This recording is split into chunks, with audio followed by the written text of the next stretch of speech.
Breaking বিকেল 4টায় সচিব কমিটির সংক্ষিপ্ত বৈঠক শেষে পে স্কেল গ্যাজেট প্রধানমন্ত্রীর হাতে তুলে দিলেন অর্থমন্ত্রী ও প্রতিমন্ত্রী।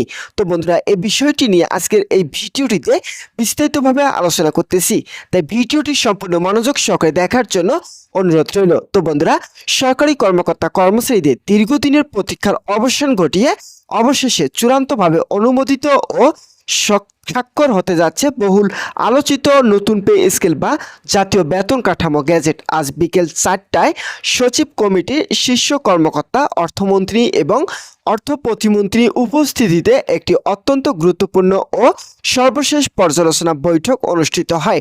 বৈঠক শেষে নেতৃত্ববৃন্দ সরাসরি প্রধানমন্ত্রীর কার্যালয়ে গিয়ে প্রধানমন্ত্রী তারেক রহমানের হাতে নতুন পে স্কেল এই চূড়ান্ত গ্যাজেট হস্তান্তর করেন। গ্যাজেটটি হাতে নিয়ে প্রধানমন্ত্রী সন্তোষ প্রকাশ করেন এবং আজই এতে আনুষ্ঠানিকভাবে স্বাক্ষর করার সদয় সিদ্ধান্ত গ্রহণ করেছেন। সরকারের উচ্চ পর্যায়ের সূত্র নিশ্চিত করেছে যে প্রধানমন্ত্রীর চূড়ান্ত স্বাক্ষরের পর আগামীকাল আনুষ্ঠানিকভাবে এই ঐতিহাসিক পে স্কেল গ্যাজেট প্রজ্ঞাপন আকারে প্রকাশ হতে যাচ্ছে। গ্যাজেট হস্তান্তরে এই মহেন্দ্রক্ষণ দেখায় দেশের লাখ লাখ সরকারি চাকরিজীবী ও পেনশনভোগীদের মাঝে এক অভূতপূর্ব আনন্দের জোয়ার বয়ে যাচ্ছে। প্রধানমন্ত্রী তারেক রহমানের হাতে এই বহুল প্রতীক্ষিত গ্যাজেটটি আনুষ্ঠানিকভাবে তুলে দেওয়ার পর গণমাধ্যমে মুখোমুখি হন অর্থমন্ত্রী। এ সময় তিনি নতুন বেতন কাঠামোর নানামুখী ইতিবাচক দিক এবং এর অভ্যন্তরীণ বিভিন্ন বরাদ্দের বিস্তারিত খতিয়ান দেশবাসীর সামনে তুলে ধরেন। তো বন্ধুরা, ভিডিওটি চলাকালীন সময় এখন পর্যন্ত যারা যারা আমাদের এই চ্যানেলে নতুন সদস্য রয়েছেন তাদেরকে চ্যানেলটি সাবস্ক্রাইব করার জন্য অনুরোধ রইল। তো বন্ধুরা, অর্থমন্ত্রীর অত্যন্ত স্পষ্ট ভাষায় ঘোষণা করেন যে নতুন পে স্কেলটি মূলত চলতি বছরের 1 জুলাই থেকে ভূতপক্ষভাবে কার্যকর হতে গেছে। এর ফলে সরকারি কর্মকর্তা ও কর্মচারীরা চলতি মাসের বেতন থেকে এই বর্ধিত ও নতুন পে স্কেলে সুযোগ সুবিধা সশরীরে পেতে শুরু করবেন। সরকারের এই যুগান্তকারী সিদ্ধান্তের ফলে বর্তমান বাজার দরে ঊর্ধ্বগতির বাজারে সরকারি চাকরিজীবীদের পরিবারগুলোতে বড় ধরনের অর্থনৈতিক স্বস্তি ফিরে আসবে এবং প্রশাসনের তৃণমূল পর্যায়ে কাজের গতিশীলতা বহুগুণ বৃদ্ধি পাবে বলে আশা করা যাচ্ছে। তো বন্ধুরা, এবারের নতুন পে স্কেল সবচেয়ে উল্লেখযোগ্য ও বৈপ্লবিক বৈশিষ্ট্য হলো নিম্ন ও মধ্যম স্তরের কর্মচারীদের প্রতি বিশেষ নজরদারি।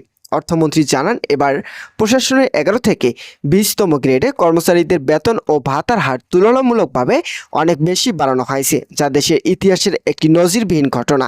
নতুন কাঠামো অনুযায়ী 1 থেকে 10তম গ্রেডে কর্মকর্তাদের মূল বেতন বৃদ্ধি পাবে শতকরা 40%, যেখানে সমতা ও সামাজিক সুরক্ষার কথা বিবেচনা করে 11 থেকে 20 গ্রেডের কর্মচারীদের মূল বেতন 1 লাফে 145% বৃদ্ধি করার সিদ্ধান্ত নেওয়া হয়েছে।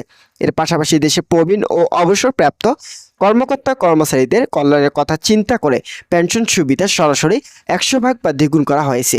শুধু তাই নয়, সরকারি চাকরির শেষে কর্মচারীদের অর্থনৈতিক নিরাপত্তা নিশ্চিত করতে এবার 11 থেকে 20তম গ্রেডের কর্মচারীদের জন্য একটি বিশেষ পেনশনের ব্যবস্থা রাখা হয়েছে, যা তাদের অবসর জীবনকে আরও সুরক্ষিত ও মর্যাদাপূর্ণ করবে।